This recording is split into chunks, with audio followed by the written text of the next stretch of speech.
Recently, I've been really enjoying small card games. I don't know what it is. They're easy to pick up. They give a new experience in such a small package. One of those is The Fox in the Forest. This game is designed by Joshua Burgell. Artists are Jennifer L. Mayer and Keith Pishnery, and it's published currently by Renegade Game Studios and Foxtrot Games here in the States. And this game, okay, so this game was one of the first games that I got in kind of this mindset of small box games, small card games. And the thing that attracted me to this game was that it is a two-player trick-taking game. Now, I don't have a lot of history with trick-taking games like Hearts or Spades. I think Spades is one as well. But I understand the concept, and it sounded fun, and it sounded like a great game that my wife and I can get into because she loved playing Hearts as a kid. And so I picked up this game and we played it. And what this game is this game has three suits: bells, moons, and keys. And all you're doing is you will lead a lead a trick. Thank you. A trick, and you'll play a card, and then the other person will try and play a card. If they want to win that trick, they will play a higher card of that suit or of a trump suit, which will be just out on the table right by the discard and draw deck. Not a discard deck, just a draw deck. And what you're trying to do is the same thing we talked about in High Society, where you're not trying to take all of the trumps, not the trumps. Here's my I don't have background in trick taking games, so all the terminology is just all over the place. But you don't want to take all the tricks.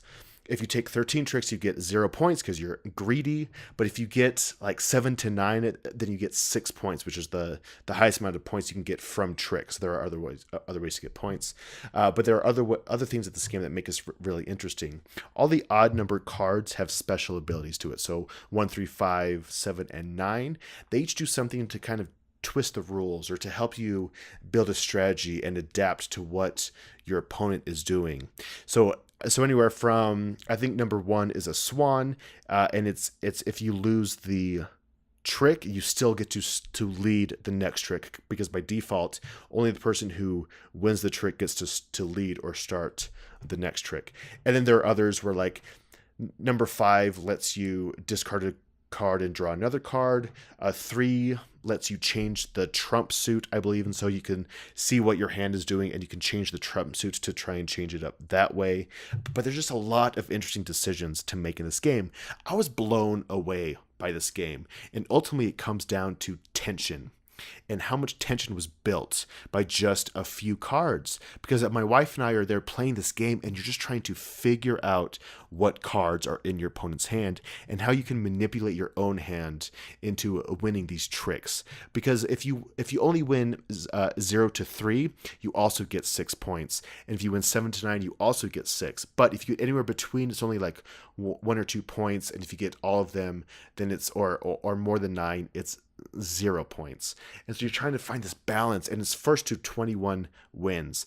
But even just talking about this is giving me like positive stress. Like, I just want to play this game. I am undefeated as of now, which is unheard of between me and my wife. Ooh. But I know. Team your wife. I'll tell you said that. Yes. But this game just is fantastic. Now, you have had a chance to play this, right? Yeah, this last weekend I was able to play Fox in the Forest. So when I saw this in our agenda, I was really excited because I'm very much in the same camp that you are. Fox in the Forest is just a delightful two-player game.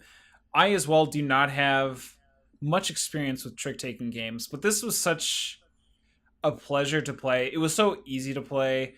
It didn't take too long to be able to kind of understand what you needed to do, what strategies you needed to formulate, and what cards you kind of needed to, I guess, to put down and play in order to win.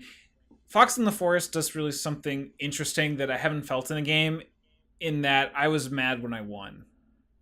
Really? Why? Yeah. Well, okay, so let's just put it this way. I was not in entirety, right? I was mad when I won a trick, because there was kind of at times these landslides where when I was picking up tricks and I was like, okay, I'm like, got 4 tricks, 5 tricks. I was like, I'm getting to that sweet spot. And then I'm realizing that my opponent is just throwing away his hand to push me over. And I was like, when I would win a trick and I'd be at 8, I'm like, like I was looking at my hand and I was like, I'm gonna play. I have to play these high cards, and I know that he has low cards, and so when I knew he was pushing me in that direction, and every time I won a trick that kind of pushed me to that point of getting too much, it was like, I really hate this, but hated it in a good way, right? Because that isn't a normal feeling to have, really. Normally is Mm-hmm. being able to win these different types of, it's literally just a high number. Win the high number or play a suit. Like, that's really all you have to do, and how elegant and simple that is.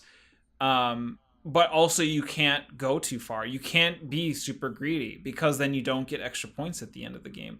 Yeah. Um, that was like, when I realized that, I was like, oh, it's so good. But I'm It's like, so why am good. I winning? Like, it was just like, why am I keep winning these tricks? Like, it's like, oh, it was like a good frustration, and that's just what made me fall in love with this game. I think it is well deserving of the accolades that I had heard prior, right? Because Mm-hmm. I Oh, had heard a oh, lot for about sure. it, and I was like, I was like, oh, the art's pretty cool. Renegade puts out a lot of good stuff, and I was like, Mm-hmm. I just never really thought the chance to give it a shot until a friend of mine bought it. He loved playing it with his wife. He's like, "Hey, let's just play a bunch of card games this weekend," and that was one that came out. I was really interested in wanting to try it out, and literally that evening, I went and bought the game and some sleeves for it, and I hope to play it with my wife here relatively soon as well. Is she into trick taking games like this, or is this kind of a first for you guys? Trick taking, no, not specifically. I think we would just consider this just a straight up card game, Yeah. really. As far as her and what her, she'd be like, oh, she wouldn't be like, oh, this is a good trick taking game. I think she would definitely see it as a very cool and stylized card game, honestly. Mm-hmm. And Yeah. I think it's super easy to teach, and a lot of fun. Yeah. And anyone on the fence should give it a shot. I would say at least play it once and see if you like it. I enjoy it a lot. Yeah. It's been really close. The games we've been playing, they tend to come down to the wire, or like the final round. Either one could win the game depending on how the last round goes, because after each round, after 13 tricks, you shuffle the cards and then do the whole thing again, and then it's first to 21 points, and it's always just been super close. Right now, since it is such a low scoring game, like a 4 point spread, it doesn't seem like that close, but when you start that last one, okay, if I get this many points, I win. If your opponent gets that many points, they win. So it creates just another way this game creates great tension. That is The Fox and the Forest by Renegade Games.